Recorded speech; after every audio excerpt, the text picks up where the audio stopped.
Hello ਦੋਸਤੋ, ਮੈਂ ਹਾਂ ਅੰਕਿਤ ਸਿੰਘ ਰਾਣਾ ਤੇ ਪ੍ਰਤਾਪ ਅਕੈਡਮੀ ਦੇ ਆਫੀਸ਼ੀਅਲ YouTube ਚੈਨਲ ਤੇ ਤੁਹਾਡਾ ਸਾਰਿਆਂ ਦਾ ਸਵਾਗਤ ਹੈ।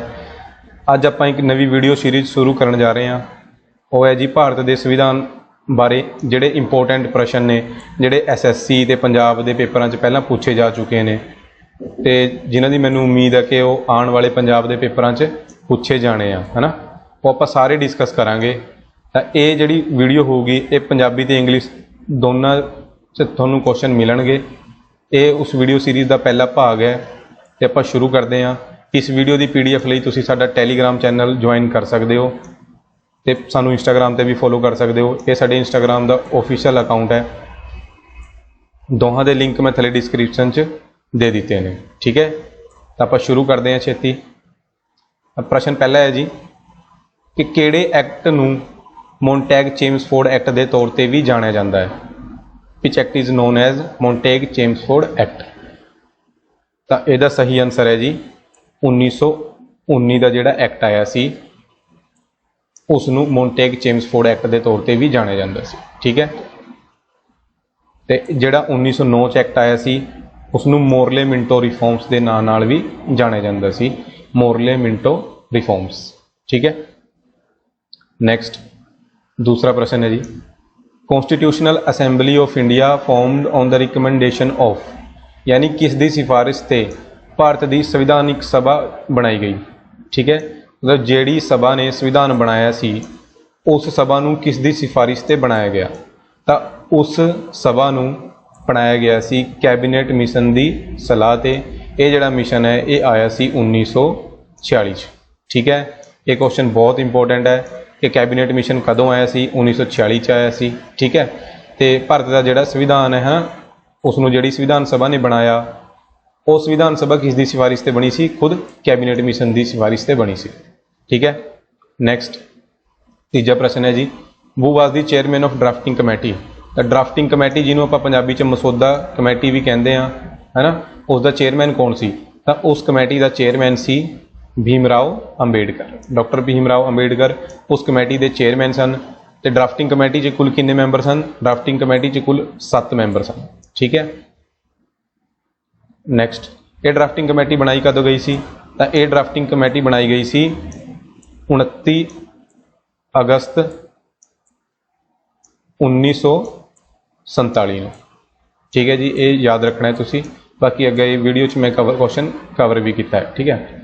ਨੈਕਸਟ ਹੈ ਜੀ, how many seats were reserve for princely states in constituent assembly. ਸੰਵਿਧਾਨ ਸਭਾ ਵਿੱਚ ਦੇਸੀ ਰਿਆਸਤਾਂ ਲਈ ਕਿੰਨੀ ਸੀਟਾਂ ਰਾਖਵੀਆਂ ਸਨ? ਸਿੰਪਲ ਜਿਹਾ ਕੁਐਸਚਨ ਹੈ ਜੀ। ਜਿਹੜੀ ਆਪਣੀ ਸੰਵਿਧਾਨ ਸਭਾ 'ਚ ਉਸ 'ਚ 389 ਸੀਟ ਸੀ ਟੋਟਲ, ਹੈ ਨਾ। ਇਨ 389 ਸੀਟਾਂ 'ਚੋਂ 93 ਸੀਟ ਸੀ ਜਿਹੜੀ ਉਹ ਰਾਜੇ ਮਹਾਰਾਜਿਆਂ ਦਾ ਜਿਹੜਾ ਭਾਰਤ ਸੀ ਉਹਨਾਂ ਵਾਸਤੇ ਰਿਜ਼ਰਵ ਸਨ, ਠੀਕ ਹੈ। ਦੇਸੀ ਰਿਆਸਤਾਂ ਜਿਹੜੀ ਪ੍ਰਿੰਸਲੀ ਸਟੇਟ ਸੀ ਉਹਨਾਂ ਲਈ ਇਹ ਉਹਨਾਂ ਲਈ ਇਹ ਕੁੱਲ 93 ਸੀਟਾਂ ਰਿਜ਼ਰਵ ਸਨ। Next, how many womens were in constituent assembly of India. Bharat ਦੀ ਜਿਹੜੀ ਸੰਵਿਧਾਨ ਸਭਾ ਸੀ ਉਸ 'ਚ ਕਿੰਨੀ ਔਰਤਾਂ ਸਨ? ਤਾਂ ਉਸ 'ਚ ਕੁੱਲ 15 ਔਰਤਾਂ ਸਨ। ਜਿਹੜੀ ਸਭਾ ਨੇ ਸੰਵਿਧਾਨ ਬਣਾਇਆ ਉਸ ਸਭਾ 'ਚ ਕੁੱਲ 15 ਔਰਤਾਂ ਸਨ, ਠੀਕ ਹੈ। Drafting committee was formed on which date, ਯਾਨੀ ਮਸੌਦਾ ਕਮੇਟੀ ਹੈ ਜਿਹੜੀ ਜਿਹਨੂੰ ਆਪਾਂ ਹਿੰਦੀ 'ਚ ਪ੍ਰਾਰੂਪ ਕਮੇਟੀ ਵੀ ਬੋਲਦੇ ਹਾਂ, ਹੈ ਨਾ। ਪ੍ਰਾਰੂਪ ਕਮੇਟੀ, ਮਸੌਦਾ ਕਮੇਟੀ ਤੇ ਡਰਾਫਟਿੰਗ ਕਮੇਟੀ, ਇਹ ਇੱਕੇ ਕਮੇਟੀ ਦਾ ਨਾਂ ਹੈ ਜਿਹਦੇ ਚੇਅਰਮੈਨ ਸਨ ਭੀਮ ਰਾਓ ਅੰਬੇਡਕਰ ਤੇ ਟੋਟਲ ਇਹਦੇ 7 ਮੈਂਬਰ ਸਨ ਡਰਾਫਟਿੰਗ ਕਮੇਟੀ ਦੇ। ਇਹ ਵੀ ਯਾਦ ਰੱਖਣਾ ਹੈ। ਤਾਂ ਇਹ ਕਮੇਟੀ ਬਣਾਈ ਗਈ ਸੀ 29 ਅਗਸਤ 1947 ਨੂੰ। ਇਹ ਕੁਐਸਚਨ ਆਪਾਂ ਪਹਿਲਾਂ ਵੀ ਕਵਰ ਕਰਿਆ ਜਿਹੜਾ, ਹੈ ਨਾ। ਇਹ ਹੈ ਤੀਜਾ ਪ੍ਰਸ਼ਨ ਸੀ। ਨੈਕਸਟ ਹੈ ਜੀ 7ਵਾਂ ਪ੍ਰਸ਼ਨ, first meeting of constituent assembly was held on. ਸੰਵਿਧਾਨ ਸਭਾ ਦੀ ਪਹਿਲੀ ਬੈਠਕ ਕਿਸ ਤਾਰੀਖ ਨੂੰ ਹੋਈ ਸੀ? ਤਾਂ ਸੰਵਿਧਾਨ ਸਭਾ ਦੀ ਜਿਹੜੀ ਪਹਿਲੀ ਬੈਠਕ ਸੀ ਉਹ ਹੋਈ ਸੀ 9 ਦਸੰਬਰ 1946 ਨੂੰ, ਠੀਕ ਹੈ। ਇਹ ਪੁਆਇੰਟ ਯਾਦ ਰੱਖਣਾ ਹੈ। ਤੇ ਆਖਰੀ ਬੈਠਕ ਕਦੋਂ ਹੋਈ ਹੈ? ਤਾਂ ਆਖਰੀ ਬੈਠਕ ਹੋਈ ਸੀ 24 ਜਨਵਰੀ 1950 ਨੂੰ। 24 ਜਨਵਰੀ 1950 ਨੂੰ ਆਖਰੀ ਬੈਠਕ ਹੋਈ ਸੀ, ਠੀਕ ਹੈ। ਤੇ ਪਹਿਲੀ ਬੈਠਕ 'ਚ ਇਹਨਾਂ ਨੇ ਇੱਕ ਟੈਂਪਰੇਰੀ ਆਪਣਾ ਚੇਅਰਮੈਨ ਚੁਣਿਆ ਸੀ। ਉਸ ਟੈਂਪਰੇਰੀ ਚੇਅਰਮੈਨ ਦਾ ਨਾਮ ਸੀ ਸਚਿਦਾਨੰਦ ਸਿਨਹਾ। ਇਹ ਕੁਐਸਚਨ ਆਪਾਂ ਅੱਗੇ ਵੀ ਕਵਰ ਕਰਾਂਗੇ, ਠੀਕ ਹੈ। Next, which of the following was not a member of constituent assembly. ਹੇਠਾਂ ਲਿਖਿਆਂ ਵਿੱਚੋਂ ਕਿਹੜਾ ਸੰਵਿਧਾਨ ਸਭਾ ਦਾ ਮੈਂਬਰ नहीं सी, ये याद रखना तुसीं। इन्होंने पूछा भी नहीं सी, ठीक है ना।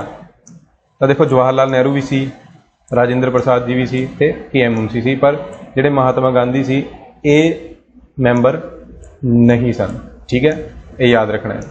एक अपने जिहड़े मुहम्मद अली जीना है ना, वो भी मैंबर नहीं सन। तो कई बार महात्मा गांधी तो कई बार मुहम्मद अली जीना तुहानूं ऑप्शन च मिलूगा, ठीक है। Next, constituent assembly adopted the constitution on which date, संविधान सभा ने किस तारीख नूं संविधान अपनाया, ठीक है ना। क्वेश्चन नूं ध्यान नाल पढ़ना। उन्होंने पूछा कि जिहड़ी संविधान बनाने वाली सभा सी है ना, उस सभा ने किस तारीख नूं संविधान अपना लिया, मतलब उन्होंने लग्या कि हुण संविधान बन गया, ये रेडी हो गया है ना, उन्होंने इस संविधान नूं की करता मंजूरी देती। तो वो डेट सी जी 26 नवंबर 1949, ठीक है। इस तारीख नूं 26 नवंबर 1949 नूं उन्होंने संविधान नूं अपना लिया। तो जे पूछा जाए कि संविधान नूं लागू कदों किया गया, तो उन्होंने लागू किया 2 महीने बाद, यानी 26 जनवरी 1950, ठीक है। दोनों क्वेश्चनों में फर्क है, तुसीं ध्यान नाल देखना है। जे उन्होंने पूछा कि संविधान सभा ने संविधान नूं किस तारीख नूं अपनाया, अपनाया तो भाव मतलब अडोप्ट किया है ना, बन के रेडी हो गया सी, तो वो तारीख है जी 26 नवंबर 1949। जे वो पूछण कि संविधान सभा ने संविधान नूं किस तारीख नूं लागू किया, लागू मतलब पूरे देश से उन्होंने इंप्लीमेंट करता है ना, वो तारीख है जी 26 जनवरी 1950। क्लीयर है, ठीक है जी। नैक्सट प्रश्न से चलते हैं। वो was the first Indian to demand constituent assembly, बई केड़ा इंडियन सी जिन्हें संविधान सभा की मंग सब तो पहला की सी, तो वो सी MN रॉय।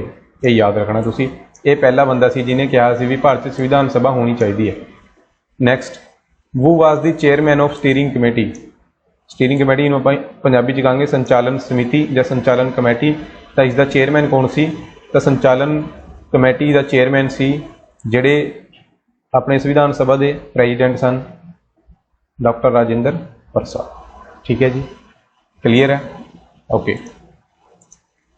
नैक्सट क्वेश्चन पे चलते हैं। नैक्सट क्वेश्चन है जी अपना, वो was the adviser of constituent assembly, संविधान सभा का सलाहकार कौन सी। तो संविधान सभा का सलाहकार जब तुहानूं पूछा जाए या फिर पूछा जाए कि जिहड़ी ड्राफ्टिंग कमेटी है उसका सलाहकार कौन सी, तो दोहां का सेम ही आंसर होगा, वो है जी BN राव। इंपोर्टेंट क्वेश्चन है, तुसीं ध्यान रखना है, ठीक है। नैक्सट है जी, वो was the chairman of ad hoc committee on national flag, जिहड़े झंडे नूं लैके जिहड़ी कमेटी बनाई गई सी है ना, झंडा कमेटी, उसका चेयरमैन कौन सी। तो यह भी इंपोर्टेंट क्वेश्चन है। तो झंडा कमेटी का चेयरमैन सी डॉक्टर राजेंद्र प्रसाद, जिहड़े अपनी संविधान सभा के चेयरमैन सन, ठीक है। नैक्सट प्रश्न पे चलते हैं। Constituent assembly adopted national flag on which date, तो संविधान सभा ने किस तारीख नूं जिहड़ा अपना राष्ट्रीय झंडा सी वो अपनाया है ना। तो इसका सही आंसर है जी 22 जुलाई 1947, ठीक है। 22 जुलाई 1947 नूं अपनाया। तुसीं मैनूं कमेंट करके ये दसना है भी जिहड़ा अपना नैशनल फ्लैग है, नैशनल झंडा है ना, राष्ट्रीय झंडा, उन्होंने किने डिजाइन किया, ठीक है। ये तुहाडे लई क्वेश्चन है। Next, how many fundamental rights in our constitution, साडे संविधान विच किन्ने मौलिक अधिकार हन, मतलब इस टाइम साडे कोल किन्ने मौलिक अधिकार हन। इस टाइम साडे कोल ने 6 मौलिक अधिकार, ठीक है। तो जदों संविधान बनया सी उस टाइम किन्ने मौलिक अधिकार सी, तो उस टाइम सी 7, हुण ने 6। क्वेश्चन नूं ध्यान नाल देखना है ना। उन्होंने पूछा है कि साडे संविधान विच किन्ने मौलिक अधिकार हन, इट मीनस वो प्रेजेंट की गल कर रहा, तो साडे कोल हुण 6 ने। जे वो पूछे कि साडे संविधान विच किन्ने मौलिक अधिकार सन, तो 7, ठीक है। एक डिलीट करता सी जिहड़ा संपत्ति का अधिकार सी है ना, राइट टू प्रॉपर्टी, उन्होंने 44वें संशोधन के तहत 1978 डिलीट करता सी, जिहड़ी मोरारजी देसाई गौरमेंट सी ना उन्हें। नैक्सट प्रश्न पे चलते हैं। Right to freedom in which article group, आज़ादी का जिहड़ा अधिकार है वो किहड़े अनुच्छेद समूह विच है। तो साडे कोल 6 मौलिक अधिकार ने है ना, उन्हां चों एक है ਆਜ਼ਾਦੀ ਦਾ ਅਧਿਕਾਰ। ਤਾਂ ਇਹ ਸਾਨੂੰ ਮਿਲੂਗਾ 19 ਤੋਂ ਲੈ ਕੇ 22 ਤੱਕ। 19 ਤੋਂ ਲੈ ਕੇ 22 ਤੱਕ ਜਿਹੜਾ ਅਨੁਛੇਦ ਸਮੂਹ ਹੈ, ਅਨੁਛੇਦ ਗਰੁੱਪ ਹੈ ਨਾ, ਆਰਟੀਕਲ ਗਰੁੱਪ, ਇਹਨਾਂ ਨੂੰ ਵੀ ਕਿਹਾ ਜਾਂਦਾ ਹੈ right to freedom. Right to freedom ਸਾਨੂੰ ਮਿਲਣਗੇ 19 ਤੋਂ ਲੈ ਕੇ 22 ਅਨੁਛੇਦ ਤੱਕ। ਠੀਕ ਹੈ, ਨੈਕਸਟ ਕੁਐਸਚਨ ਤੇ ਚੱਲਦੇ ਹਾਂ। Fundamental duties are in which article. ਜਿਹੜੇ ਮੌਲਿਕ ਕਰਤੱਵ ਨੇ ਹੈ ਨਾ, ਸਾਡੇ ਜਿਹੜੇ ਬੁਨਿਆਦੀ ਫਰਜ਼ ਨੇ, ਉਹ ਕਿਹੜੇ ਅਨੁਛੇਦ 'ਚ ਨੇ? ਤਾਂ ਉਹਨਾਂ ਦਾ ਸਹੀ ਆਨਸਰ ਹੈ ਜੀ ਅਨੁਛੇਦ 52A। ਇਹ ਸਹੀ ਆਨਸਰ ਹੈ ਜੀ, ਫੰਡਾਮੈਂਟਲ ਡਿਊਟੀਜ਼। ਜਿਵੇਂ ਸਾਡੇ ਕੋਲ ਫੰਡਾਮੈਂਟਲ ਰਾਈਟਸ ਨੇ ਹੈ ਨਾ, ਮੌਲਿਕ ਅਧਿਕਾਰ ਨੇ, ਉਵੇਂ ਹੀ ਸਾਡੇ ਕੁਝ ਮੌਲਿਕ ਕਰਤੱਵ ਵੀ ਨੇ। ਠੀਕ ਹੈ, ਆਪਣੇ ਦੇਸ਼ ਦੇ ਪ੍ਰਤੀ। ਤਾਂ ਇਹ ਸਾਨੂੰ ਮਿਲਣਗੇ ਆਰਟੀਕਲ 52A 'ਚ। Next, abolition of untouchability. ਇਹ ਕਿਹੜੇ ਆਰਟੀਕਲ ਵਿੱਚ ਹੈ? ਤਾਂ ਅਛੂਤਤਾ ਦਾ ਖਾਤਮਾ ਕਿਸ ਅਨੁਛੇਦ ਦੇ ਅਧੀਨ ਹੈ ਨਾ? ਇਸ ਨੂੰ ਕਈ ਵਾਰ ਛੂਆਛੂਤ ਵੀ ਲਿਖਿਆ ਹੁੰਦਾ ਹੈ। ਠੀਕ ਹੈ ਨਾ, ਇਹ ਕਿਹੜੇ ਅਨੁਛੇਦ ਦੇ ਅਧੀਨ ਹੈ? ਤਾਂ ਇਹ ਆਰਟੀਕਲ 17 ਦੇ ਅਧੀਨ ਹੈ। ਠੀਕ ਹੈ, next, which article was called soul of constitution by Ambedkar. Ambedkar ਦੁਆਰਾ ਕਿਹੜੇ ਅਨੁਛੇਦ ਨੂੰ ਸੰਵਿਧਾਨ ਦੀ ਆਤਮਾ ਕਿਹਾ ਗਿਆ ਸੀ? ਤਾਂ ਇਹ ਬੇਸਿਕ ਜਿਹਾ ਕੁਐਸਚਨ ਹੈ, ਇੰਪੋਰਟੈਂਟ ਕੁਐਸਚਨ ਹੈ। ਅਨੁਛੇਦ 32 ਨੂੰ ਭੀਮ ਰਾਓ ਅੰਬੇਡਕਰ ਨੇ ਸੰਵਿਧਾਨ ਦੀ ਆਤਮਾ ਕਿਹਾ ਸੀ। ਠੀਕ ਹੈ,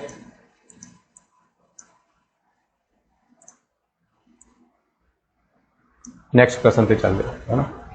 ਤੇ ਅਨੁਛੇਦ 32 ਚ ਇਹੋ ਜਿਹਾ ਕੀ ਹੈ ਕਿ ਇਹਨੂੰ ਕਿਹਾ ਗਿਆ ਕਿ ਸੰਵਿਧਾਨ ਦੀ ਆਤਮਾ ਇਹ ਹੈ ਨਾ? ਤਾਂ ਅਨੁਛੇਦ 32 ਵਿੱਚ ਹੈ ਸੰਵਿਧਾਨਿਕ ਉਪਚਾਰਾਂ ਸੰਬੰਧੀ ਅਧਿਕਾਰ। ਸੰਵਿਧਾਨਿਕ ਉਪਚਾਰਾਂ ਸੰਬੰਧੀ ਅਧਿਕਾਰ। ਮੰਨ ਲਓ ਜੇ ਕਿਸੇ ਵੀ ਵਿਅਕਤੀ ਨੂੰ ਜਿਹੜੇ ਉਹਦੇ ਮੌਲਿਕ ਅਧਿਕਾਰ ਨੇ ਹੈ ਨਾ, ਉਹਨਾਂ ਤੋਂ ਵਾਂਝਿਆ ਰੱਖਿਆ ਜਾਵੇ, ਉਹ ਉਹਨੂੰ ਨਾ ਮਿਲਣ, ਤਾਂ ਉਹ ਸੁਪਰੀਮ ਕੋਰਟ ਜਾ ਸਕਦਾ ਹੈ ਸਿੱਧਾ। ਤੇ ਸੁਪਰੀਮ ਕੋਰਟ ਕੀ ਕਰੂਗੀ? ਸੁਪਰੀਮ ਕੋਰਟ ਨੇ ਆਰਟੀਕਲ 32 ਦਾ ਯੂਜ਼ ਕਰਕੇ ਰਿਟ ਜਾਰੀ ਕਰਨੀ ਹੈ। ਕੀ ਜਾਰੀ ਕਰਨੀ ਹੈ? ਰਿਟ ਹੈ ਨਾ। ਉਹਦੇ ਕੇਸ ਨੂੰ ਦੇਖਦੇ ਹੋਏ, ਜਿਹੜਾ ਵੀ ਉਹਦਾ ਕੇਸ ਹੈ, ਮੈਨੂੰ ਕਿਹੜਾ ਮੌਲਿਕ ਅਧਿਕਾਰ ਨਹੀਂ ਮਿਲ ਰਿਹਾ ਹੈ ਨਾ, ਉਹਨੇ ਕੀ ਜਾਰੀ ਕਰਨਾ ਹੈ? ਰਿਟ ਜਾਰੀ ਕਰਨੀ ਹੈ। ਅਤੇ ਰਿਟ ਟੋਟਲ ਕਿੰਨੀ ਰਿਟਾਂ ਨੇ? ਟੋਟਲ 5 ਤਰ੍ਹਾਂ ਦੀ ਰਿਟ ਹੁੰਦੀਆਂ ਹੈ ਨਾ। ਉਹ ਆਪਾਂ ਕਿਸੇ ਦਿਨ ਹੋਰ ਵੀਡੀਓ 'ਚ ਡਿਸਕਸ ਕਰਾਂਗੇ ਰਿਟਾਂ ਦੀ ਡਿਟੇਲ। ਹੁਣ ਤੁਸੀਂ ਆਹੀ ਯਾਦ ਰੱਖ ਸਕਦੇ ਹੋ। ਠੀਕ ਹੈ, ਕਿ ਰਿਟ 5 ਤਰ੍ਹਾਂ ਦੀ ਹੁੰਦੀਆਂ ਨੇ। Next, by the recommendation of which committee fundamental duties came in existence in Indian constitution. ਜਿਹੜਾ ਆਪਣਾ ਭਾਰਤੀ ਸੰਵਿਧਾਨ ਹੈ ਨਾ, ਉਸ 'ਚ ਮੌਲਿਕ ਕਰਤੱਵ ਨੂੰ ਕਿਸ ਕਮੇਟੀ ਦੀ ਸਿਫਾਰਿਸ਼ 'ਤੇ ਜੋੜਿਆ ਗਿਆ ਸੀ? ਜਿਹੜੇ ਮੌਲਿਕ ਕਰਤੱਵ ਸੀ ਹੈ ਨਾ, ਉਹ ਜਿਹੜਾ ਆਪਣਾ ਮੂਲ ਸੰਵਿਧਾਨ ਸੀ, ਜਦੋਂ ਸੰਵਿਧਾਨ ਬਣਾਇਆ ਸੀ ਨਾ, ਜਿਹੜਾ ਮੂਲ ਸੰਵਿਧਾਨ ਸੀ 1950 ਵਾਲਾ, ਉਸ 'ਚ ਨਹੀਂ ਸੀਗੇ ਹੈ ਨਾ। ਇਹ ਬਾਅਦ 'ਚ ਜੋੜੇ ਗਏ ਨੇ। ਬਾਅਦ 'ਚ ਕਿਹੜੀ ਕਮੇਟੀ ਦੇ ਕਹਿਣ 'ਤੇ ਜੋੜੇ ਗਏ? ਤਾਂ ਉਹ ਕਮੇਟੀ ਦਾ ਨਾਮ ਸੀ ਜੀ ਸਵਰਨ ਸਿੰਘ ਕਮੇਟੀ। ਠੀਕ ਹੈ, ਇਹ ਕਮੇਟੀ ਦੇ ਕਹਿਣ 'ਤੇ ਹੀ ਮੌਲਿਕ ਕਰਤੱਵ ਜਿਹੜੇ ਜੋੜੇ ਗਏ ਨੇ ਹੈ ਨਾ। ਅਤੇ ਮੌਲਿਕ ਕਰਤੱਵ ਆਪਾਂ ਕਿਹੜੇ ਦੇਸ਼ ਤੋਂ ਲਏ ਨੇ? ਤਾਂ ਇਹ ਅਸੀਂ ਲਏ ਨੇ USSR, ਜਾਂ ਤੁਸੀਂ ਕਹਿ ਸਕਦੇ ਹੋ ਸੋਵੀਅਤ ਸੰਘ, ਜਾਂ ਤੁਸੀਂ ਬੋਲ ਸਕਦੇ ਹੋ ਰੂਸ। ਇਹ ਇੱਕੇ ਮਤਲਬ ਹੈ ਇਹਨਾਂ ਦਾ ਹੈ ਨਾ। USSR ਹੋ ਗਿਆ, ਸੋਵੀਅਤ ਸੰਘ ਹੋ ਗਿਆ, ਜਾਂ ਰੂਸ ਹੋ ਗਿਆ, ਉਹਨਾਂ ਤੋਂ ਆਪਾਂ ਇਹ ਲਏ ਸੀ। ਜਦੋਂ ਲਏ ਸੀ ਟੋਟਲ 10 ਮੌਲਿਕ ਅਧਿਕਾਰ ਸਨ। ਸੌਰੀ, ਮੌਲਿਕ ਅਧਿਕਾਰ ਨਹੀਂ, ਮੌਲਿਕ ਕਰਤੱਵ। ਜਦੋਂ ਆਪਾਂ ਲਏ ਨੇ ਮੌਲਿਕ ਕਰਤੱਵ, ਉਸ ਟਾਈਮ 10 ਸੀਗੇ। ਅਤੇ ਹੁਣ ਸਾਡੇ ਕੋਲ ਕਿੰਨੇ ਮੌਲਿਕ ਕਰਤੱਵ ਨੇ? 11 ਮੌਲਿਕ ਕਰਤੱਵ ਨੇ। ਠੀਕ ਹੈ, ਜਦੋਂ ਮੌਲਿਕ ਕਰਤੱਵ ਨੂੰ ਸੰਵਿਧਾਨ 'ਚ ਜੋੜਿਆ ਗਿਆ ਉਸ ਟਾਈਮ 10 ਸੀ, ਹੁਣ ਕਿੰਨੇ ਨੇ? 11।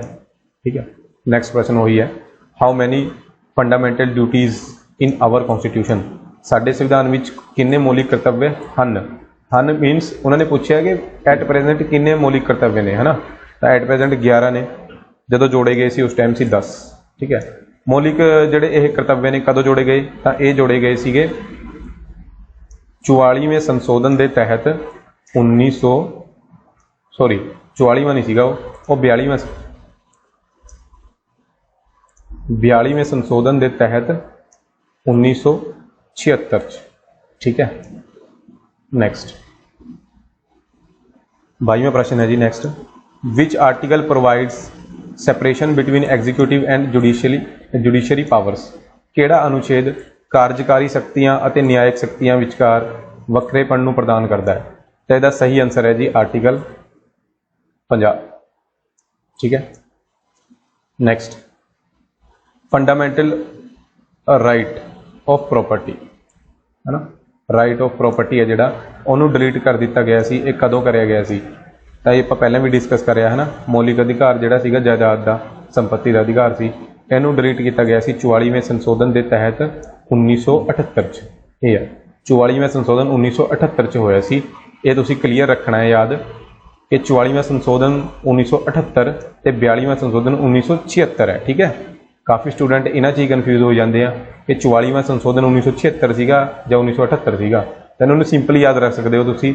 ਜਿਹੜਾ 42ਵਾਂ ਸੰਸ਼ੋਧਨ ਹੈ ਨਾ, 4 ਤੇ 2 ਕਿੰਨੇ ਹੁੰਦੇ ਆ 6, ਤਾਂ 42ਵਾਂ ਸੰਸ਼ੋਧਨ 1976 ਹੋ ਗਿਆ। ਠੀਕ ਹੈ, ਪਿੱਛੇ 6 ਹੈ। ਤੇ 44ਵਾਂ ਸੰਸ਼ੋਧਨ ਕਿਵੇਂ ਯਾਦ ਰੱਖੋਗੇ? 4 4 ਕਿੰਨੇ ਹੁੰਦੇ ਆ 8, ਤਾਂ 44ਵਾਂ ਸੰਸ਼ੋਧਨ ਹੋ ਗਿਆ 1978 ਚ। ਠੀਕ ਹੈ, ਤਾਂ ਜਿਹੜਾ ਸੰਪत्ति ਦਾ ਅਧਿਕਾਰ ਸੀ ਨਾ, ਜਾਇਦਾਦ ਦਾ ਅਧਿਕਾਰ, ਉਹਨੂੰ 44ਵੇਂ ਸੰਸ਼ੋਧਨ ਦੇ ਤਹਿਤ 1978 ਚ ਖਤਮ ਕਰਿਆ ਗਿਆ ਸੀ। Next, in case of fundamental rights supreme court can issue writ under which article. ਤਾਂ ਮੈਂ ਤੁਹਾਨੂੰ ਪਹਿਲਾਂ ਹੀ ਦੱਸਿਆ ਕਿ ਜਿਹੜਾ ਜਦੋਂ ਮੌਲਿਕ ਅਧਿਕਾਰ ਤੋਂ ਕਿਸੇ ਨੂੰ ਵਾਂਝਾ ਰੱਖਿਆ ਜਾਵੇ ਹੈ ਨਾ, ਤਾਂ ਸੁਪਰੀਮ ਕੋਰਟ 'ਚ ਜਦੋਂ ਮਾਮਲਾ ਜਾਂਦਾ ਹੈ ਤਾਂ ਸੁਪਰੀਮ ਕੋਰਟ ਕਿਹੜੇ ਲੇਖ ਯਾਨੀ ਕਿਹੜੇ ਅਨੁਛੇਦ ਦੇ ਤਹਿਤ ਰਿਟ ਜਾਰੀ ਕਰਦੀ ਹੈ? ਤਾਂ ਇਹ ਹੈ ਜੀ ਆਰਟੀਕਲ 32। ਉਹੀ ਆਰਟੀਕਲ ਹੈ ਜਿਹਨੂੰ ਭੀਮ ਰਾਓ ਅੰਬੇਡਕਰ ਨੇ ਕੀ ਕਿਹਾ ਹੈ? ਸੰਵਿਧਾਨ ਦੀ ਆਤਮਾ ਕਿਹਾ ਇਸ ਅਨੁਛੇਦ ਨੂੰ। ਠੀਕ ਹੈ, ਬਾਕੀ ਰਿਟਾਂ ਦੇਖ ਲੈਂਦੇ ਆ। ਰਿਟਾਂ ਕਿੰਨੇ ਤਰ੍ਹਾਂ ਦੀ ਹੁੰਦੀਆਂ? 5 ਤਰ੍ਹਾਂ ਦੀ। ਠੀਕ ਹੈ, next, which article is not for person of enemy country. ਜਿਹੜਾ ਦੁਸ਼ਮਣ ਦੇਸ਼ ਹੈ ਨਾ, ਉਹਦੇ ਜਿਹੜੇ ਵਿਅਕਤੀਆਂ ਨੇ, ਜਿਹੜੇ ਵਿਅਕਤੀ ਹੁੰਦੇ ਆ ਨਾ, ਉਹਨਾਂ ਵਾਸਤੇ ਕਿਹੜਾ ਅਨੁਛੇਦ ਨਹੀਂ ਹੈ? ਤਾਂ ਇਹਦਾ ਸਹੀ ਆਨਸਰ ਹੈ ਜੀ ਅਨੁਛੇਦ 22 ਹੈ ਜਿਹੜਾ, ਇਹ ਉਹਨਾਂ ਵਾਸਤੇ ਨਹੀਂ। ਠੀਕ ਹੈ, ਤੁਸੀਂ ਆਪੇ ਚੈੱਕ ਕਰਨਾ ਕਿ ਅਨੁਛੇਦ 22 ਚ ਹੁੰਦਾ ਕੀ ਹੈ, ਇੱਕ ਕਮੈਂਟ ਕਰਕੇ ਦੱਸਣਾ ਮੈਨੂੰ। ਠੀਕ ਹੈ, ਨੈਕਸਟ ਹੈ ਜੀ which fundamental rights are not suspended in national emergency. National emergency ਜਦੋਂ ਲੱਗਦੀ ਹੈ, ਰਾਸ਼ਟਰੀ ਆਪਾਤਕਾਲ ਹੈ ਨਾ, 352 ਆਰਟੀਕਲ ਦੇ ਤਹਿਤ, 352 ਆਰਟੀਕਲ ਦੇ ਤਹਿਤ ਜਦੋਂ ਦੇਸ਼ 'ਚ ਨੈਸ਼ਨਲ ਐਮਰਜੈਂਸੀ ਰਾਸ਼ਟਰੀ ਆਪਾਤਕਾਲ ਲੱਗਦਾ ਹੈ, ਤਾਂ ਉਸ 'ਚ ਕਿਹੜੇ ਮੌਲਿਕ ਅਧਿਕਾਰ ਹੈ ਜਿਹੜੇ ਉਹਨਾਂ ਨੂੰ ਮੁਅੱਤਲ ਯਾਨੀ ਸਸਪੈਂਡ ਨਹੀਂ ਕੀਤਾ ਜਾ ਸਕਦਾ? ਤਾਂ ਉਹ ਨੇ ਜੀ ਆਪਣੇ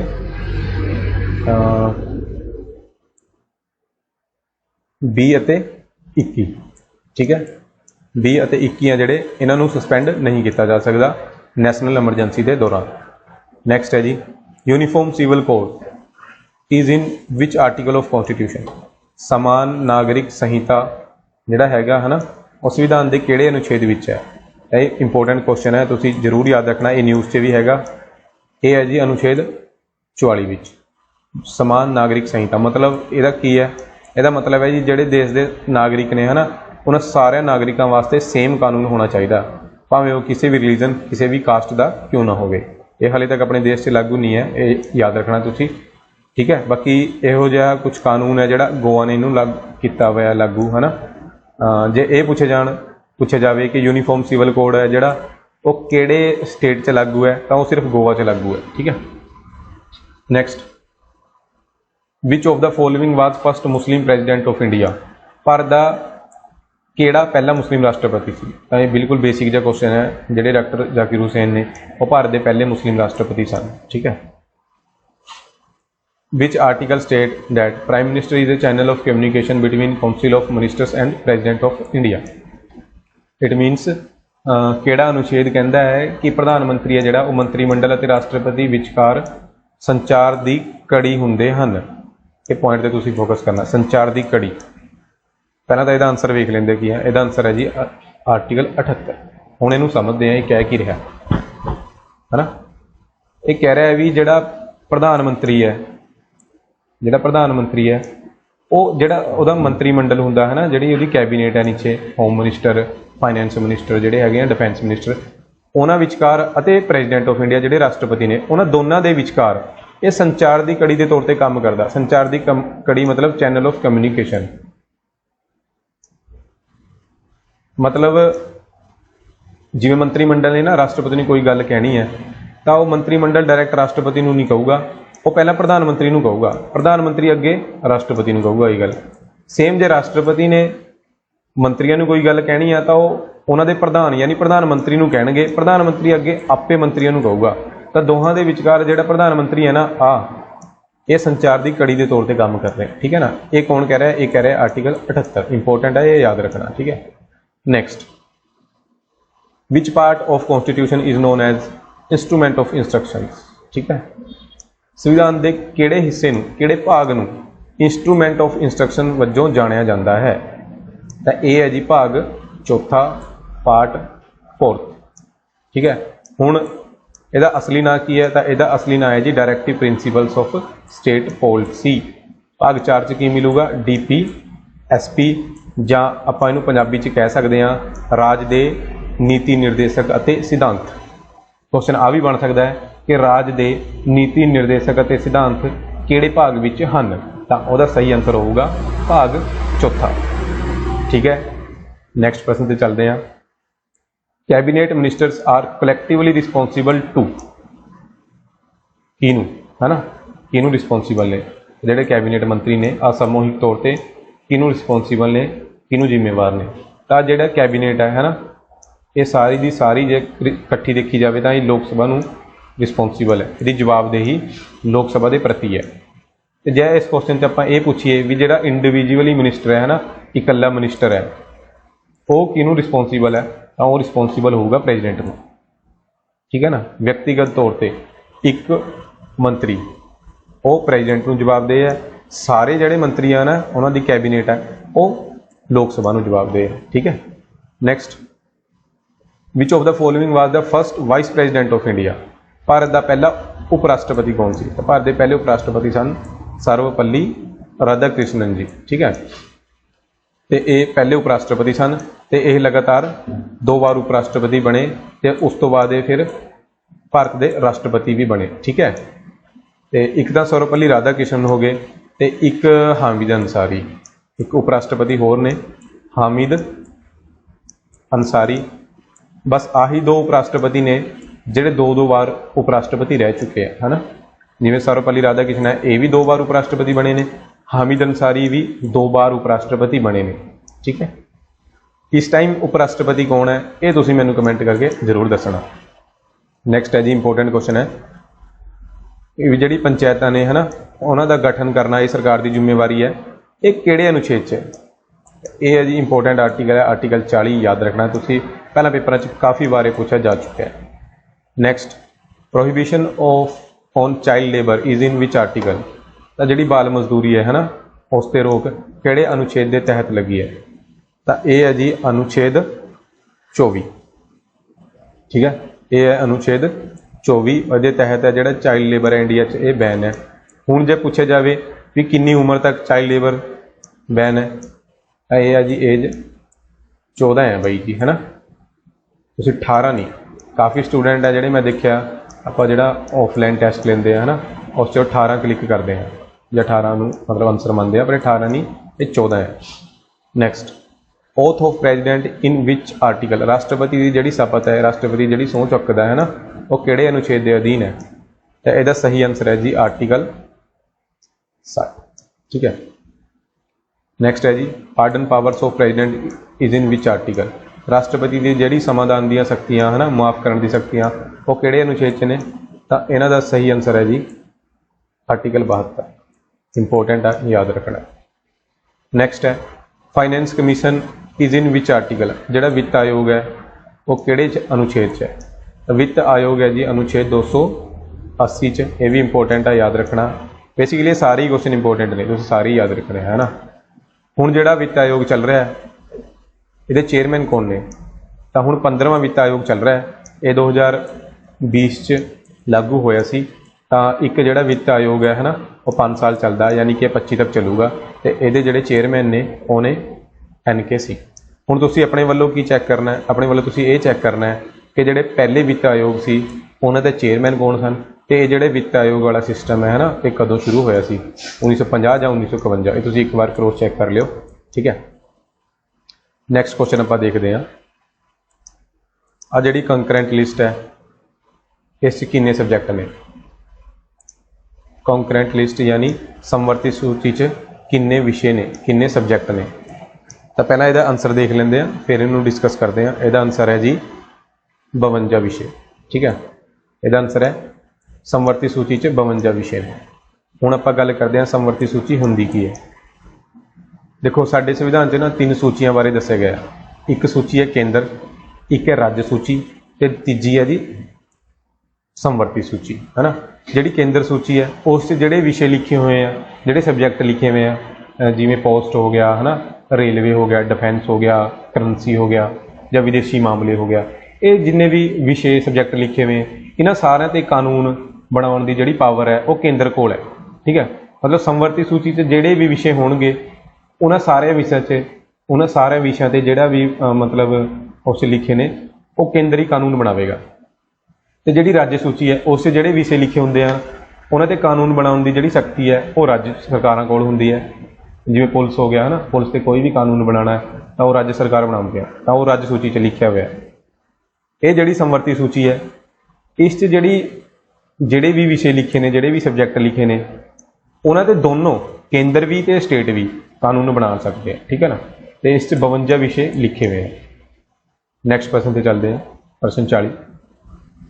अच्छा, ये जिहड़ी समवर्ती सूची है ना, ये किहड़ी अनुसूची च, ये क्वेश्चन भी आ सकता है। तो ये 7वीं अनुसूची से, साडे संविधान दी 12 अनुसूचियां ने, 12 तो जिहड़ी 7वीं अनुसूची है उस अनुसूची च कंकरेंट लिस्ट आ जिहड़ी समवर्ती सूची है ये लिखी हुई है।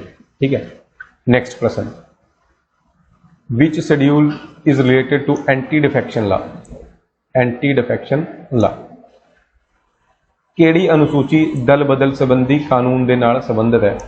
दल बदल कानून, आ जिहड़ा दल बदल कानून है ना, ये सानू मिलूगा अनुसूची 10वीं च। मोस्ट इंपोर्टेंट है, तुसीं याद रखना है बई। तो ये जिहड़ी अनुसूची है ना, ये मूल संविधान च नहीं सीगी। साडे मूल संविधान च तो कुल 8 अनुसूचियां सन, हुण 12 हो गई है ना। ये जिहड़ी 10वीं अनुसूची है एंटी डिफेक्शन लॉ, दल बदल कानून है जिहड़ा है ना, ये कदों जोड़िया गया? तो ये जोड़िया गया सी जिहड़ा 52वां संशोधन होया सी अपने संविधान का, होया सी 1985 च, जिहड़े उस टाइम प्राइम मिनिस्टर सन राजीव गांधी है ना, उन्होंने टाइम च होया सी 52वां संशोधन सी 1985। ਉਹਦੇ तहत ना ये 10वीं अनुसूची ਨੂੰ संविधान च जोड़िया गया सी एंटी डिफेक्शन लॉ, दल बदल संबंधी कानून। ਜਿਹੜੇ मंत्री ने एक पार्टी ਨੂੰ ਛੱਡ के दूजी पार्टी ਤੇ चले जाते हैं ना, उन्होंने ते रोक लगाने वास्ते हुण ਜਾਂ ਤਾਂ ਹੁਣ भी सकते हैं, पर जो हुण जाणगे उन्हों की सीट कैंसल हो जूगी है ना, उस सीट से दोबारा इलैक्शन होगा। ठीक है, ये बस एंटी डिफेक्शन लॉ सी। नैक्सट है जी, which of the following committee not formed for reorganisation of states. निम्नलिखित विचों किहड़ी कमेटी राज्यां दे पुनर्गठन लई नहीं बनाई गई सी। ठीक है ना, जिवें सानूं पता ही है साडा देश जदों 1947 च आज़ाद होया है ना, 1948 या 47 तो ही तुसीं कह सकते हो, अपना लैंगवेज के आधार नूं लैके ना नवे नवे स्टेट ने जिहड़ी उन्हां दी डिमांड शुरू हो गई। अपने देश च लैंगवेज बहुत बोली जाती है ना, तो सारे कह रहे हैं भी सानूं भी अपनी लैंगवेज वास्ते एक अलग स्टेट चाहिए, सानूं भी चाहिए। तो फिर सरकार की करती है, जो कोई भी प्रॉब्लम आती है सरकार की करती है, सरकार सब तो पहले कमेटी बनाती है कि लो जी आपां तां कमेटी बनाती, हुण एक कमेटी करूगी जो करूगी है ना। तो जो नवे स्टेटां की डिमांड शुरू हुई तो सरकार ने भी कई कमेटियां बनाईयां है ना। तो एक कमेटी उन्होंने सब तो पहला SK धर कमेटी बनाई सी। ठीक है, फिर उन्होंने बनाई JVP कमेटी, फिर उस तो बाद उन्होंने बनाई फैजल अली कमेटी। इस कमेटी ने, एक कमेटी शायद नहीं पक्का 1953 च बनी सी। इस कमेटी ने ही नवे राज्यों की जिहड़ी मंग है ना उन्होंने पूरा किया सी, जिहड़े लैंगवेज के आधार पर नवे राज्य मंग रहे थे ना उन्होंने पूरा किया सी। ठीक है ना, तो ये 3 कमेटियां ने जिहड़ी बनिया ने। इसका मतलब ये जिहड़ी UN डाबर कमेटी है ये राज्य की मंग वास्ते नहीं बनी, तो इसका सही आंसर फिर आही हो गया है ना। Next, in case of fundamental rights high court can issue writ under which article.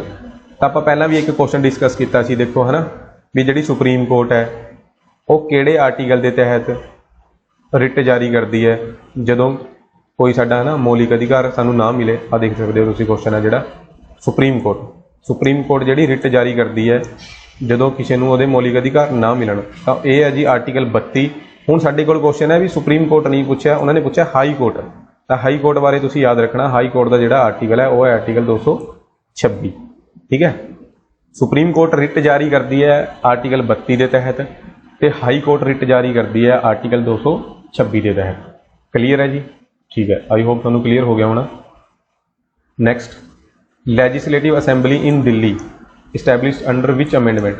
तो दिल्ली की जिहड़ी विधान सभा है ना वो किहड़े सोध के तहत बनाई गई है? थोड़ा जिहा हिचकिंट हो गया ना, तहत बनाई गई। तो ये बनाई गई सी 69वीं अमेंडमेंट यानी 69वीं संशोधन के तहत दिल्ली च विधान सभा बनाई गई सी। ਦਿੱਲੀ ਵਿਧਾਨ ਸਭਾ ਦੀਆਂ ਸੀਟਾਂ ਕਿੰਨੀਆਂ ਨੇ? ਦਿੱਲੀ ਵਿਧਾਨ ਸਭਾ ਦੀ 70 ਸੀਟਾਂ ਨੇ। ਤੇ ਦਿੱਲੀ ਦਾ ਸੀਐਮ ਕੌਣ ਹੈ? ਪੰਜਾਬ ਵਾਲਿਆਂ ਨੂੰ ਤਾਂ ਪੱਕਾ ਪਤਾ ਹੈ, ਅਰਵਿੰਦ ਕੇਜਰੀਵਾਲ ਹੈ ਨਾ। ਚਲੋ ਨੈਕਸਟ ਕੁਐਸਚਨ ਤੇ ਚੱਲਦੇ ਹਾਂ। Sarkaria commission is related to which? ਤਾਂ ਜਿਹੜਾ ਸਰਕਾਰੀਆ ਕਮਿਸ਼ਨ ਹੈ ਨਾ, ਸਰਕਾਰੀਆ ਆਯੋਗ ਹੈ, ਉਹ ਕਿਹਦੇ ਨਾਲ ਸੰਬੰਧਿਤ ਹੈ? ਜਿਹੜਾ ਸਰਕਾਰੀਆ ਆਯੋਗ ਹੈ ਇਹ ਇੰਟਰਸਟੇਟ ਕਾਊਂਸਿਲ ਨੂੰ ਆਪਾਂ ਪੰਜਾਬੀ 'ਚ ਕਹਾਂਗੇ ਅੰਤਰਰਾਜੀ ਪਰਿਸ਼ਦ। ਜਿਹੜੀ ਅੰਤਰਰਾਜੀ ਪਰਿਸ਼ਦ ਬਣਾਈ ਵੀ ਹੈ ਗੌਰਮੈਂਟ ਨੇ ਨਾ, ਉਹਦੇ ਨਾਲ ਸੰਬੰਧਿਤ ਹੈ। ਸਰਕਾਰੀਆ ਕਮਿਸ਼ਨ ਦੇ ਕਹਿਣ ਤੇ ਹੀ ਇੰਟਰਸਟੇਟ ਕਾਊਂਸਿਲ ਯਾਨੀ ਅੰਤਰਰਾਜੀ ਪਰਿਸ਼ਦ ਬਣਾਈ ਗਈ ਸੀ 1990 'ਚ। ਇਹ ਵੀ ਯਾਦ ਰੱਖਣਾ, ਇੰਟਰਸਟੇਟ ਕਾਊਂਸਿਲ ਕਦ ਬਣੀ ਹੈ? ਇਹ ਬਣੀ ਹੈ 1990 'ਚ। ਨੈਕਸਟ ਕੁਐਸਚਨ ਤੇ ਚੱਲਦੇ ਹਾਂ। Comptroller and auditor general of India यानी कि CAG CAG comptroller auditor general of India related to which article? Bharat ਦੇ ਨਿਯੰਤਰਕ ਅਤੇ ਮਹਾਲੇਖਾ ਪ੍ਰੀਖਕ ਕਿਹੜੇ ਅਨੁਛੇਦ ਨਾਲ ਸੰਬੰਧਿਤ ਹਨ? ਇੱਕ ਪੋਸਟ ਹੈ ਨਿਯੰਤਰਕ ਤੇ ਮਹਾਲੇਖਾ ਪ੍ਰੀਖਕ ਹੈ ਨਾ, ਜਿਹਨੂੰ ਆਪਾਂ ਕੈਗ ਵੀ ਬੋਲਦੇ ਹਾਂ ਨਾ। ਇਹ ਕਿਹੜੇ ਆਰਟੀਕਲ ਦੇ ਤਹਿਤ मतलब ਇਹਨੂੰ ਪਾਵਰ ਮਿਲਦੀ ਹੈ ਨਾ, ਵੀ ਕਿਹੜੇ ਆਰਟੀਕਲ 'ਚ ਇਹਦਾ ਜ਼ਿਕਰ ਹੈ? ਤਾਂ ਇਹ ਆਰਟੀਕਲ 148 'ਚ ਮਿਲੂਗਾ ਕੈਗ। ਬਾਕੀ ਕੈਗ ਬਾਰੇ ਤੁਸੀਂ ਇੱਕ ਗੱਲ ਮੈਨੂੰ ਦੱਸਣੀ ਹੈ ਕਿ ਜਿਹੜਾ ਐਟ ਪ੍ਰੈਜੈਂਟ ਆਪਣਾ ਕੈਗ ਹੈ ਨਾ ਇੰਡੀਆ ਦਾ, ਉਹ ਕੌਣ ਹੈ? ਇਹ ਤੁਸੀਂ ਮੈਨੂੰ ਕਮੈਂਟ ਕਰਕੇ ਦੱਸਣਾ ਕਿ ਵਰਤਮਾਨ 'ਚ ਜਿਹੜਾ ਭਾਰਤ ਦਾ ਕੈਗ ਹੈ ਉਹ ਕੌਣ ਹੈ, ਠੀਕ ਹੈ। ਬਾਕੀ ਕੈਗ ਦਾ ਕਾਰਜਕਾਲ ਵੀ ਪੁੱਛ ਲੈਂਦੇ ਆ ਕਿੰਨੇ ਸਾਲ ਦਾ ਹੁੰਦਾ, ਤਾਂ ਕੈਗ ਦਾ ਕਾਰਜਕਾਲ ਜਿਹੜਾ ਹੁੰਦਾ ਨਾ ਉਹ 6 ਸਾਲ ਦਾ ਹੁੰਦਾ। ਇਹ ਨੈਕਸਟ ਕੁਐਸਚਨ ਸੀਗਾ। Next, whether a bill is a money bill or not, it is decided by whom? मतलब कौन फैसला करता है कि कोई बिल है ਜਿਹੜਾ है ना भी वो मनी बिल है ਜਾਂ नहीं, ठीक है ना। बाकी इस क्वेश्चन ਨੂੰ ਜੇ ਆਪਾਂ ਪਿਓਰ ਪੰਜਾਬੀ 'ਚ ਦੇਖੀਏ ਤਾਂ ਮਨੀ ਬਿਲ ਨੂੰ ਆਪਾਂ ਧਨ ਵਿਧੇਇਕ ਵੀ ਕਹਿੰਦੇ ਆ। ਧਨ ਮਨੀ ਦਾ ਮਤਲਬ ਹੋ ਗਿਆ ਧਨ, ਤੇ ਬਿੱਲ ਨੂੰ ਹਿੰਦੀ ਪੰਜਾਬੀ 'ਚ ਕਹਿੰਦੇ ਆ ਵਿਧੇਇਕ। ਤਾਂ ਕੌਣ ਫੈਸਲਾ ਕਰਦਾ ਹੈ ਕਿ ਕੋਈ ਵੀ ਵਿਧੇਇਕ ਇੱਕ ਧਨ ਵਿਧੇਇਕ ਹੈ ਜਾਂ ਨਹੀਂ? ਤਾਂ ਇਹਦਾ ਫੈਸਲਾ ਕਰਦਾ ਹੈ ਜੀ ਲੋਕ ਸਭਾ ਦਾ ਜਿਹੜਾ ਸਪੀਕਰ ਹੈ ਆਪਣਾ ਹੈ ਨਾ, ਅਧਿਅਕਸ਼ ਹੈ, ਉਹੀ ਫੈਸਲਾ ਕਰਦਾ ਹੈ। ਬਾਕੀ ਮਨੀ ਬਿੱਲ ਬਾਰੇ ਕਈ ਪੁਆਇੰਟ ਪੁੱਛੇ ਜਾਂਦੇ ਆ ਕਿ ਮਨੀ ਬਿੱਲ ਕਿੱਥੇ ਆਉਂਦਾ ਹੈ? ਤਾਂ ਮਨੀ ਬਿੱਲ ਹਮੇਸ਼ਾ ਲੋਕ ਸਭਾ 'ਚ ਆਉਂਦਾ, ਤੇ ਮਨੀ ਬਿੱਲ ਹਮੇਸ਼ਾ ਪ੍ਰੈਜ਼ੀਡੈਂਟ ਰਾਸ਼ਟਰਪਤੀ ਦੇ ਕਹਿਣ ਤੇ ਹੀ ਆਉਂਦਾ ਹੈ, ਠੀਕ ਹੈ। ਮਨੀ ਬਿੱਲ ਹੈ ਜਿਹੜਾ ਉਹ ਹਮੇਸ਼ਾ ਰਾਸ਼ਟਰਪਤੀ ਦੇ ਕਹਿਣ ਤੇ ਆਊਗਾ, ਹਮੇਸ਼ਾ ਲੋਕ ਸਭਾ 'ਚ ਆਊਗਾ, ਤੇ ਹਮੇਸ਼ਾ ਲੋਕ ਸਭਾ ਦਾ ਸਪੀਕਰ ਹੀ ਡਿਸਾਈਡ ਕਰੂਗਾ ਕਿ ਉਹ ਜਿਹੜਾ ਬਿੱਲ ਹੈ ਉਹ ਮਨੀ ਬਿੱਲ ਹੈ ਜਾਂ ਨਹੀਂ ਹੈ, ਠੀਕ ਹੈ ਨਾ। ਬਾਕੀ ਰਾਜ ਸਭਾ ਇਸ ਬਿੱਲ ਨੂੰ ਰਿਜੈਕਟ ਵੀ ਨਹੀਂ ਕਰ ਸਕਦੀ, ਠੀਕ ਹੈ। ਰਾਜ ਸਭਾ ਦੇ ਕੋਲ ਸਿਰਫ 14 ਦਿਨ ਦਾ ਟਾਈਮ ਹੁੰਦਾ ਹੈ, ਉਹ ਇਸ ਬਿੱਲ ਨੂੰ ਪਾਸ ਕਰ ਸਕਦੀ ਹੈ। ਜੇ ਉਹ ਬਿੱਲ ਨੂੰ ਨਾ ਪਾਸ ਕਰੇ 14 ਦਿਨਾਂ 'ਚ ਤਾਂ ਵੀ ਬਿੱਲ ਨੂੰ ਆਟੋਮੈਟਿਕਲੀ ਪਾਸ ਮੰਨਿਆ ਜਾਂਦਾ ਹੈ, ਠੀਕ ਹੈ। ਆਈ ਹੋਪ ਤੁਹਾਨੂੰ ਕਲੀਅਰ ਹੋ ਗਿਆ ਹੋਣਾ। ਆਪਾਂ ਨੈਕਸਟ ਪ੍ਰਸ਼ਨ ਤੇ ਚੱਲਦੇ ਹਾਂ। ਵੋ is the source of political power in India? Bharat ਵਿੱਚ ਰਾਜਨੀਤਿਕ ਸ਼ਕਤੀ ਦਾ ਸਰੋਤ ਕੌਣ ਹੈ? ਇਹ ਬਿਲਕੁਲ ਬੇਸਿਕ ਜਿਹਾ ਕੁਐਸਚਨ ਹੈ, ਇਹ ਸਾਰਿਆਂ ਨੂੰ ਪਤਾ ਹੈ। ਜਿਹੜੀ ਜਨਤਾ ਹੈ ਨਾ ਉਹਦੇ ਕੋਲ ਹੀ ਮੇਨ ਪਾਵਰ ਹੈ। ਤਾਂ ਕਿਸੇ ਨੂੰ ਵੀ ਭਾਰਤ ਦੀ ਜਿਹੜੀ ਸਭ ਤੋਂ ਬੜੀ ਆਪਾਂ ਕਹਿ ਸਕਦੇ ਹਾਂ ਨਾ, ਜਿਵੇਂ ਪ੍ਰਧਾਨ ਮੰਤਰੀ ਹੋ ਗਿਆ ਜਾਂ ਰਾਸ਼ਟਰਪਤੀ ਹੋ ਗਿਆ, ਉੱਥੇ ਤੱਕ ਜਿਹੜੀ ਸੀਟ ਹੈ ਉੱਥੇ ਤੱਕ ਪਹੁੰਚਾ ਸਕਦੀ ਹੈ। ਇਹ ਸਾਰਾ ਕੁਝ ਭਾਰਤ ਦੀ ਜਨਤਾ ਦੇ ਹੱਥ 'ਚ ਹੈ, ਠੀਕ ਹੈ। ਨੈਕਸਟ, ਵੋ is considered as guardian of fundamental rights? ਜਿਹੜੇ ਸਾਡੇ ਆਪਣੇ ਮੌਲਿਕ ਅਧਿਕਾਰ ਹੈ ਨਾ, ਉਹਨਾਂ ਦਾ ਸਰਪ੍ਰਸਤ ਕਿਹਨੂੰ ਮੰਨਿਆ ਜਾਂਦਾ ਹੈ? ਉਹਨਾਂ ਦਾ ਗਾਰਡੀਅਨ ਵੀ ਕੌਣ ਉਹਨਾਂ ਦੀ ਰੱਖਿਆ ਕਰਦਾ? ਤਾਂ ਨੋਰਮਲ ਜੀ ਗੱਲ ਹੈ ਬਈ, ਸਾਡੇ ਮੌਲਿਕ ਅਧਿਕਾਰਾਂ ਦੀ ਰੱਖਿਆ ਕਰਦੀ ਹੈ ਸੁਪਰੀਮ ਕੋਰਟ। ਕਿਉਂਕਿ ਜੇਕਰ ਸਾਨੂੰ ਸਾਡੇ ਮੌਲਿਕ ਅਧਿਕਾਰ ਨਾ ਮਿਲਣ, ਆਪਾਂ ਪਹਿਲਾਂ ਵੀ ਇਹ ਡਿਸਕਸ ਕਰਿਆ, ਇਹਦੇ ਸਾਨੂੰ ਸਾਡੇ ਮੌਲਿਕ ਅਧਿਕਾਰ ਨਾ ਮਿਲਣ ਤਾਂ ਆਪਾਂ ਸਿੱਧਾ ਸੁਪਰੀਮ ਕੋਰਟ ਜਾ ਸਕਦੇ ਹਾਂ। ਤੇ ਸੁਪਰੀਮ ਕੋਰਟ ਅਨੁਛੇਦ 32 ਜਿਹਨੂੰ ਸੰਵਿਧਾਨ ਦੀ ਆਤਮਾ ਕਿਹਾ ਸੀ ਭੀਮ ਰਾਓ ਅੰਬੇਡਕਰ ਨੇ, ਉਸ ਦੇ ਤਹਿਤ ਕੀ ਜਾਰੀ ਕਰਦੀ ਹੈ? ਰਿਟ ਜਾਰੀ ਕਰਦੀ ਹੈ ਨਾ। ਪਹਿਲਾਂ ਵੀ ਆਪਾਂ ਦੇਖ ਚੁੱਕੇ ਹਾਂ। ਤੇ ਰਿਟ ਕਿੰਨੀਆਂ ਨੇ? ਟੋਟਲ 5 ਰਿਟਾਂ ਹੁੰਦੀਆਂ ਨੇ।